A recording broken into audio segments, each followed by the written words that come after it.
जय माता दी। 21-22 विषय गणित कक्षा 11वीं के अध्याय 6 रैखिक असमीकरणों का सेकंड पार्ट का हम अध्ययन करेंगे। आज हम प्रश्न क्रमांक 14 से प्रारंभ करेंगे। 13 तक का हम आपको पिछले वीडियोज़ में हम आपको समझा चुके हैं।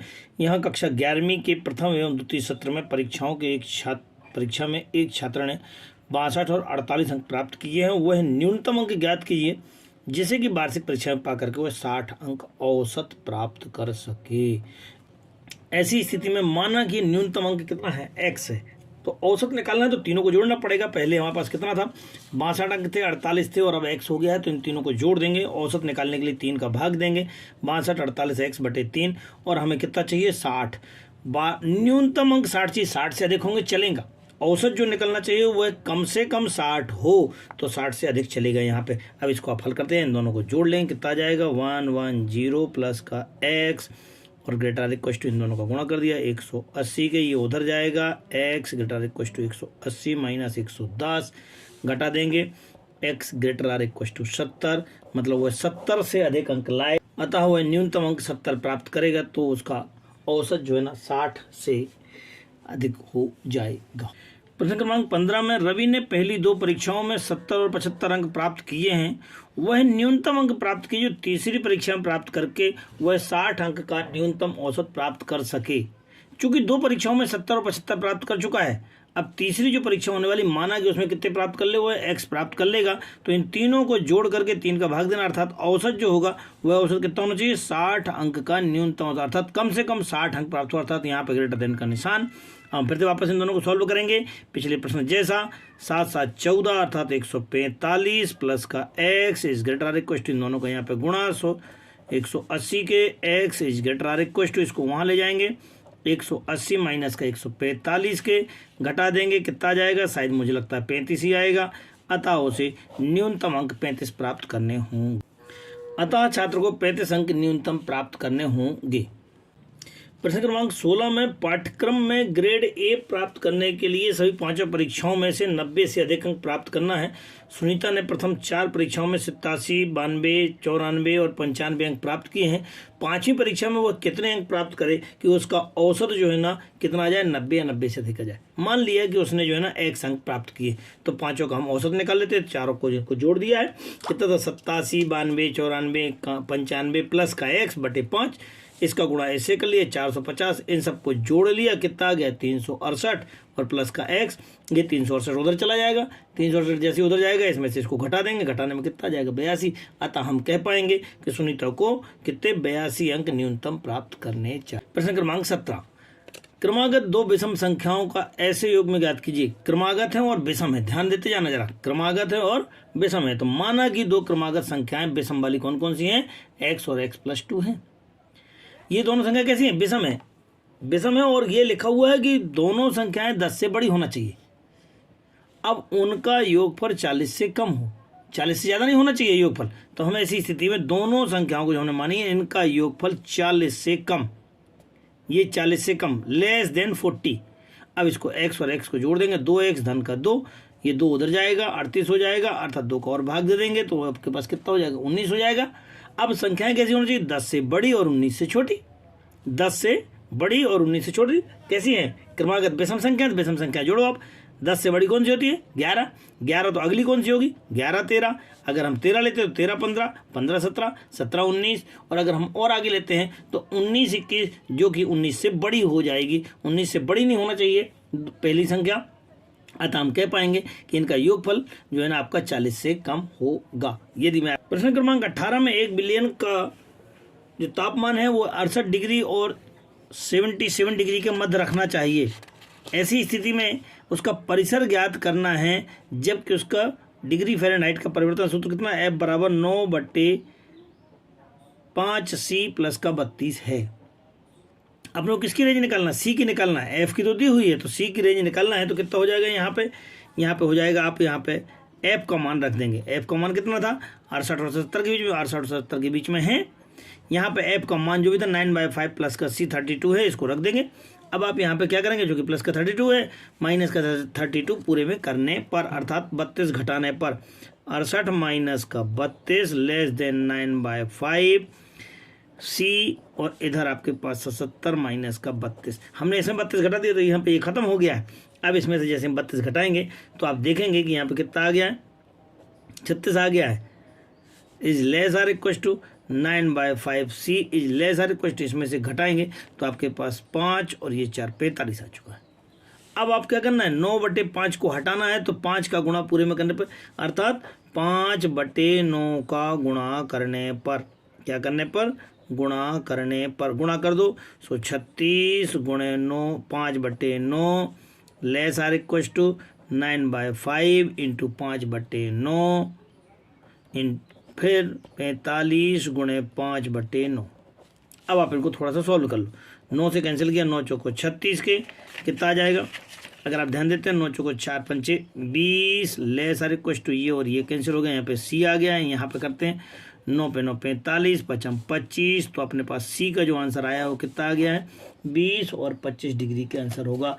अतः इसका तापमान का परिसर 20 डिग्री सेल्सियस से 25 डिग्री सेल्सियस। प्रश्न क्रमांक 19 में एक व्यक्ति के बौद्धिक लब्धि स्तर आपके पास IQ एक सूत्र के द्वारा दिया गया है, जहां IQ बराबर MA/CA × 100 है। यहाँ पे मानसिक आयु MA माना गया और CA को कालानुपाती सूत्र, चूंकि कालानुपाती सूत्र कितनी दी हुई है, कालानुपाती जो आपके पास आयु है वो कितनी दी हुई, 12 वर्ष दी हुई है।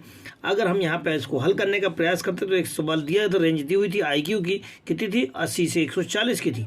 यहाँ IQ का सूत्र रख देंगे, सो मेरे पास बन जाएगा 80 less or equal to IQ का सूत्र कितना था, MA/CA इंटू में 100 लेस आर इक्वल टू 140 के।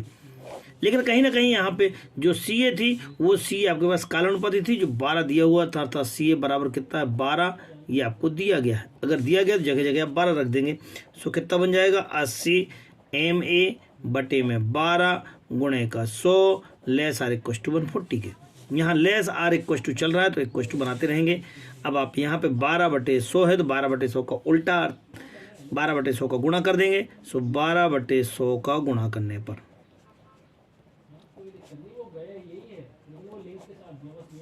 अब क्या हुआ है, ये 80 गुणे 12/100 less or equal to MA गुणे 100/12 गुणे 12/100 less or equal to 140 into 12/100।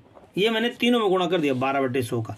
अब आप इसको हल करना शुरू कर देते हैं। ये 12 से 12 कैंसिल, 100 से 100 कैंसिल, तो ये बीच में तो आपके पास कितना बचेगा, MA बचेगा। यहाँ देखते हैं 1 0 से 1 0 कैंसिल। अब 2 से और काटें तो 2 से काटा तो 4 आ गया है, 2 से काटा तो 5 आ गया, 12 चौक 48/5। यहाँ थोड़ा सा और हल गया, 1 कैंसिल, 1 0 0 कैंसिल हो गया। 5 2 से काटा, 2 पंचे 10, 2 छंग 12, 14 छंग 84, 84/5। अब आप 5 का भाग दे देंगे, जैसे हम इसका 5 का भाग देंगे तो 9.6 और यहाँ पे आपके पास कितना हो जाएगा, भाग देने में 16.8 होगा, अर्थात उसके परिसर कितना हो जाएगा, परिसर जो होगा वह आपके पास कितना होगा, 9.6 से ले करके कितना होगा आपके पास 16.8 होगा। प्रश्न क्रमांक 20 में एक समीकरण दिया हुआ असमीका दी हुई है 3x प्लस का 2y greater or equal to 6 को आलेखी विधि से हल करना है। तो यहाँ पर आप पुरानी क्लासेस में आप इनको कक्षा 9 में हमने माना कि इसको इक्वल टू में 6 है मान लेते हैं और x का मान रख करके y के मान हम प्राप्त कर लेते हैं, जो कि हम पुरानी कक्षाओं में कर चुके हैं। इस प्रकार से हमको जो एक बिंदु मिलेंगे वो मिल जाएंगे x equal to 0, y equal to 3 के, 1 1 2 0 और 3 4, 4 माइनस का 3 के मिलेंगे। इनको हम यहाँ पर ग्राफ में x अक्ष और y अक्ष पर प्लॉट कर लेंगे। यहाँ समझने वाली बात यह है कि जब हमको रेखा तैयार हो गई है तो यहाँ पर x equal to 0, y equal to 0 रख करके यह बतलाते हैं कि यह 0 + 0 इज ग्रेटर देन 0, जो कि यह असत्य है। अगर यह असत्य होता है तो जो ग्राफ बनेगा वो ग्राफ किधर की ओर जाएगा, मूल बिंदु की ओर नहीं होगा। अगर सत्य होता तो मूल बिंदु की ओर होता, चूंकि मूल बिंदु इधर है, इस रेखा के इधर की ओर है, अतः ग्राफ इधर की ओर नहीं बनेगा बल्कि आपका ऊपर की ओर जाएगा, जैसा कि ग्राफ आपको यहाँ ऊपर की ओर दिखाया गया है। प्रश्न क्रमांक 21 में आपके पास जो समीकरण दिया, समीकरण दी हुई है y प्लस का 8 greater or equal to 2x है, तो इसे हम मान लेते हैं इक्वल टू करके, फिर हम y इक्वल टू ले जा करके x के मान हम अपने मन से मान लेते हैं। ये हम अपने मन से मानते हैं और ये मान x में जा करके यहाँ रखते हैं और y के मान कैलकुलेट करके हम ये प्राप्त कर लेते हैं। जैसे हमको x रखा था, x = 1 रखा, तो 2 एकम 2, 2 में से 8 जाएगा, माइनस का 6 आ जाएगा, तो 1 माइनस का 6, तो हम यहाँ पे बिंदु बनाएंगे। 1 माइनस का 6, तो ये 1 था आपके पास और इधर आपके पास माइनस का 6 था, ग्राफ में दिख रहा है। दूसरा पॉइंट था आपके पास 2 माइनस का 4, तो यहाँ पे 2 जाएगा और यहाँ माइनस का 4 आ जाएगा। फिर था मेरे पास 4 0 था, तो 4 0 यहाँ मिलेगा। 6 8 मिले, 6 4 मिलेगा, तो ये 6, ये देखें आप, ये 6 है और ये 4 है आपके पास, तो यहाँ पे भी एक पॉइंट मिल जाएगा। इनको मिला करके एक रेखा प्राप्त करते हैं। अब क्या करते हैं, दी गई असमीकाओं में x की जगह 0 और y की जगह 0 लेते हैं और यह चेक करते हैं कि सत्य है कि असत्य है। यहाँ पे हमने 0 रखा है, यहाँ भी 0 रखा है, तो 8 बड़ा है 0 से। हाँ, सत्य है। ये जब सत्य होता है तो इसका जो ग्राफ या जो इस प्रकार की डिजाइन जो बनती है वह कहाँ बनती है, मूल बिंदु की ओर होगा।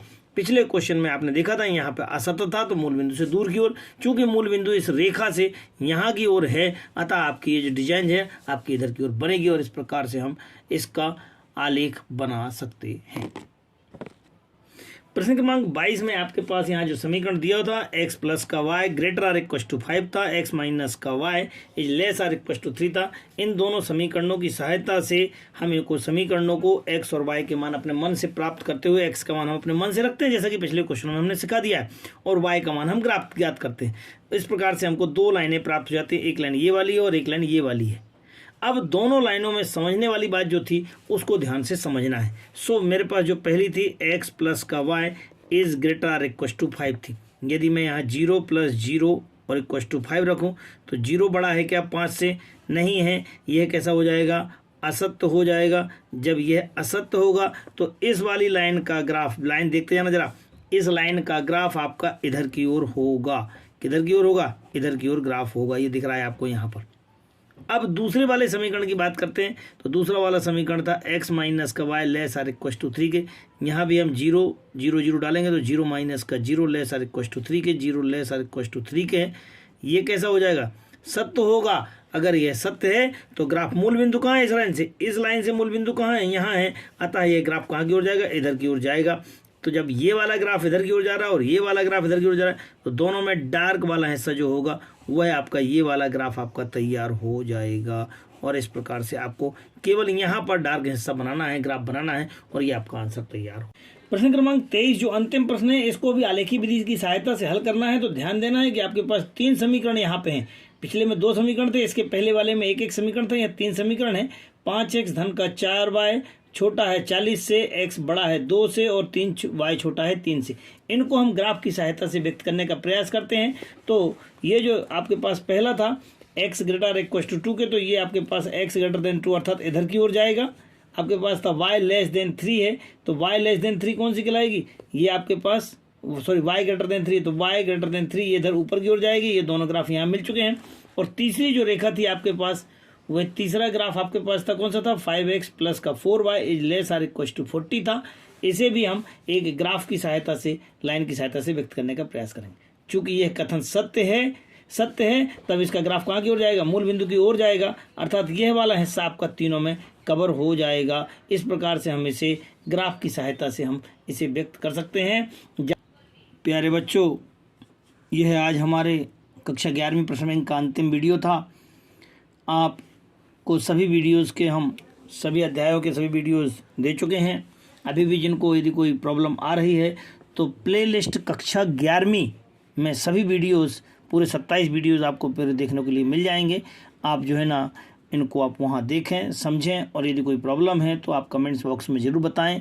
मैं अपना मोबाइल नंबर भी यहाँ पर देने का प्रयास कर रहा हूँ। आप फ़ोन पर भी आप मेरे से बात कर सकते हैं। सभी को गुड़ी पड़वा की बहुत बहुत शुभकामनाएं। धन्यवाद।